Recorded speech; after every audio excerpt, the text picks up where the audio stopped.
This is Stickman Mike. He wants to create a startup, like many people these days, but he doesn't have a good idea of what he could work on. He's 21 years old, college student, and he feels that something is missing in his life. He doesn't want to follow the standard path that society put in place for him. He feels he's just destined for something different. If he was a comic book character, this is the moment when the hero is lost, stuck in the status quo, and he doesn't know how to get out of it. He's in a search for meaning, in a journey to reach his potential and leave a mark on this world. On the other side of that journey lies greatness, lies freedom, adventure, wealth, happiness, impact, and other big words like that. I think a lot of us can relate to Stickman Mike in some way. That's why together we'll walk that path with him. At the end of this video, we'll come up with a real startup idea using the techniques you will learn in the next few minutes. I've spent a lot of time studying how to generate ideas. I even created a club called Outside the Box back in college, and that's pretty much what we're doing all day.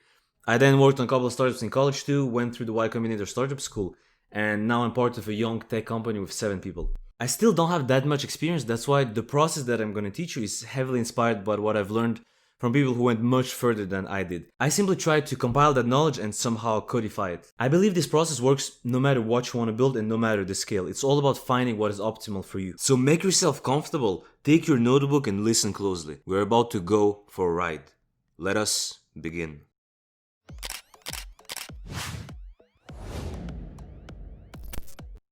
The question of finding a startup idea raises a more fundamental question. What is the purpose of your life? That's right, you thought you were coming here to find startup ideas, but I'm gonna give you the meaning of life. Think about it though. A startup will take a lot away from you. It's one of the biggest time investments you'll make in your life.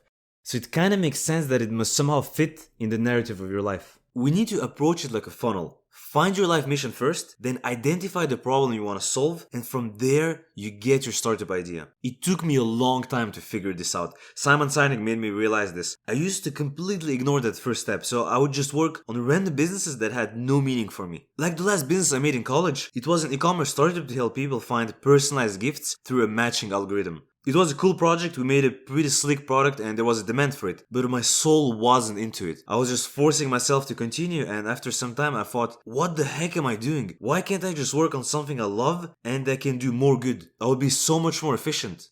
That's when I discovered this funnel, and to be honest, it might sound cliche, I don't know, but it kinda changed the way I see life. We all have one life, right? So figuring out what is our ultimate objective should be our absolute priority. It's the foundation that everything else relies on. If someone comes to you and asks, hey, what's your life mission? You should be able to answer that in a split second. The reality is that most people will never get there. They will never even ask themselves that question. Only a few selected people will search for that answer, find it, and then become those top performers we see in the world. The heroes we look up to. Right now, that's what Stickman Mike is searching. And you might be the same as him. You feel like your vision is blurry, so you need glasses that will allow you to see the big picture. Well, luckily these glasses exist, and they're in the shape of a nice little framework called the Ikigai. It's a Japanese concept that means a reason for being, it's your purpose in life, and it's the convergence of 4 core elements. What you love, what you're good at, what you can get paid for, and what the world needs. Let's start with the first one, love. Stickman Mike loves drawing, surprisingly. He loves spending time with his friends and family and do whatever Stickman people like to do. Maybe he loves watching anime, playing video games, and building stuff. He loves personal development and teaching and helping other people. That's the things he does where he doesn't notice time passing by. What he's good at, let's say he's an engineering student, so he's still inexperienced, but he knows like basic coding and how to build simple websites with WordPress. Maybe he also has some basic design skills that he picked up from his hobby in drawing. That's also what he can get paid for. When he graduates, he can get a job as a software engineer. Maybe he could tutor younger students too. Now, for what the world needs, well, he's a college student. So he's looking at it from his own lenses. And for him, what's the most messed up right now is education. That's the biggest problem in his life. It absolutely sucks. He has to suffer going through that boring system. And not only him, but really the whole world is in that situation. Alright, so we have the 4 pillars of the Ikigai. I'm going a little fast here, but you should spend more time to think about it when you do it for real. Those things are pretty important to think about. The intersection of everything we said will give us Mike's life mission. Here, essentially, you just pick elements and try to get something that makes sense with a coherent narrative. So for Stickman Mike, he wants to help people reach their potential, and the way he wants to do it is by building apps that make learning exciting and transformational. That's his goal. If he accomplishes it in his lifetime, he'll be happy. It would be a life worth living. First milestone unlocked. Next, after finding your life mission, you need to narrow it down to something more specific. The best is to find a critical problem that people have, and this is what you'll be working on. If you can solve it, conceptually for these people, you'll become like that hero who just saved them from the trouble they had. Next, after finding your life mission, you need to narrow it down to something more specific. It's not that simple to find, so I'm going to give you 3 questions to help you. First, is it an important problem for someone? Meaning, is it intense, painful, frequent? Then, is it the right fit for me? Something you would like to spend a lot of time on. Finally, who is it helping? Who is the target? Are there a lot of people? Remember, if you want to make it a business, the market has to be big enough. It doesn't have to be huge, but big enough to make it viable. Otherwise, it's just a hobby project. For our buddy Mike, inside of that big life mission he has, what interests him the most in education right now is college. Classes are boring because knowledge is not transferred in an exciting way. That's actually a talent school has to make an interesting topic absolutely boring. On top of that, college students are often not trained well for the real world. What they learn seems detached from reality. They don't know how to get the skills relevant for the workforce and how to have some substantial impact on the world. It's an important problem because that's kind of the key that you hope college will give you. It's the right fit for him because he's deep in that space right now. He cares a lot about it. He knows what's messed up and he believes he can help fix it. On top of that, he knows the target very well because the target is him. Him, his friends, and millions of other students who share that same problem. So he knows there's a market and a demand for some kind of solution. New milestone unlocked. We have 2 out of 3. Alright, if you're still here, I assume you're in the top 1% of people who truly want to become a hero. This is the last milestone. Once you have that, I think you can begin your journey. We've actually done most of the work. Seriously, we have covered like 80%. Hardest part was the first 2 steps of the funnel because ideas can change, but you won't change your life mission or the problem you want to solve that easily. That's why the beginning was so crucial. If you identify the problem very precisely, and if you're lucky, in some cases the solution just comes naturally. But that's not that frequent. Like oftentimes you will have to start a brainstorming process. That's what Stickman Mike will have to do now. A good brainstorm is divided into 2 parts, the divergence and the convergence. During the divergence phase, that's where you go wild. You want to generate as many ideas as you can, no limits there.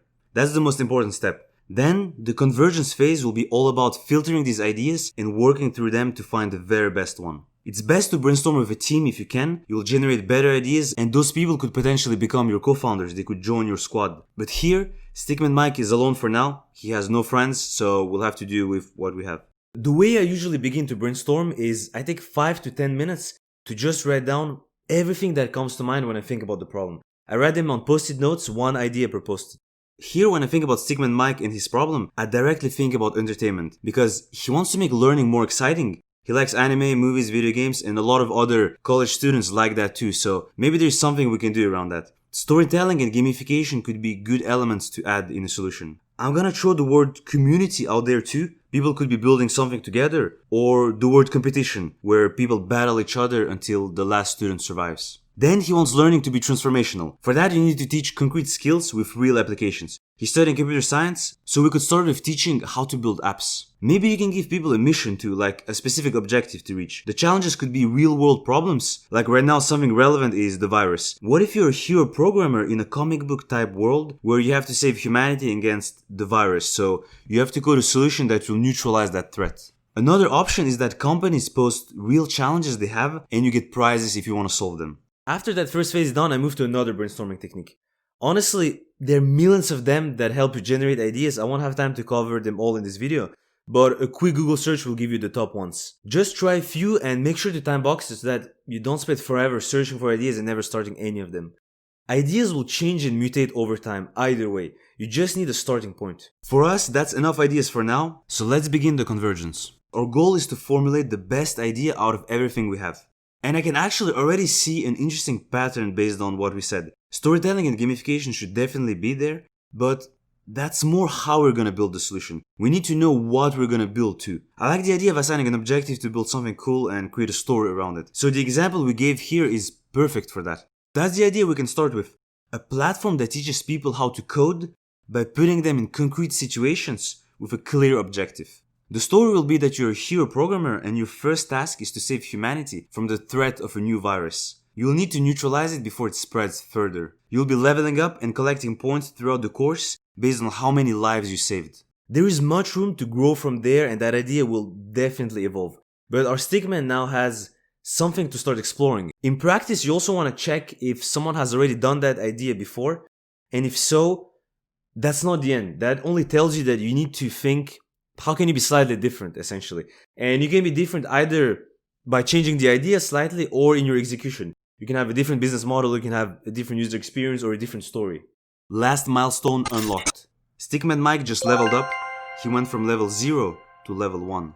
This process, in my opinion, is the best way to come up with a startup idea. You'll get your live mission, identify a critical problem you're passionate about, and get a cool idea to solve it. Tell me in the comments what your mission is. I'm really interested to know that because I'm thinking, how can I best tailor my content to something that is more beneficial to you? I want to thank my friend Zach with his help in this video. He created a nice little quiz to help you figure out which type of entrepreneur you are. Check the link in the pinned comment below to try it out. It's completely free. This video is part of a new series I'm starting, and every episode will be a step of the hero entrepreneur journey where we'll be following the adventures of Stickman Mike. Next episode, we'll learn how to build a quick prototype for your idea with no experience required. We'll see what Stickman Mike comes up with. Finally, if you're not part of the hero army, now might be a good chance to subscribe. I'll see you guys next time.